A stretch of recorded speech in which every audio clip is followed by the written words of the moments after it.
म्हणजे ज्ञानाची मक्तेदारी. मी दुसऱ्या बाजूला त्यांनी समाजातल्या फार मोठ्या घटकाला ज्ञानापासून वंचित करून ठेवला, हा भाग आहेच. पण ज्ञानाची मक्तेदारी, शेकडो वर्ष ज्ञानाची मक्तेदारी तुमच्याकडे आहे. ग्रंथ तुमच्या हातात आहेत, लेखणी तुमच्या हातात आहे, सगळं काय मांडायचं हे तुमच्या हातामध्ये आहे.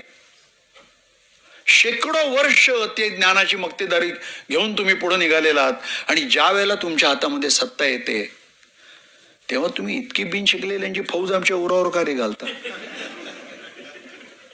तुम्हाला सत्तेवर बसवायला देखील विद्वान सापडत नाहीत तुमच्याकडे.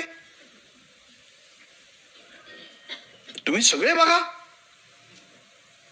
म्हणजे एकही असा काही विद्वान किंवा ज्याचं आयुष्यामध्ये ज्यांनी काही एखाद्या विषयामध्ये प्रचंड काही व्यासंग केलेला आहे असा एकही माणूस नाही. म्हणजे तुम्ही ठरवून आमची थट्टा करता का?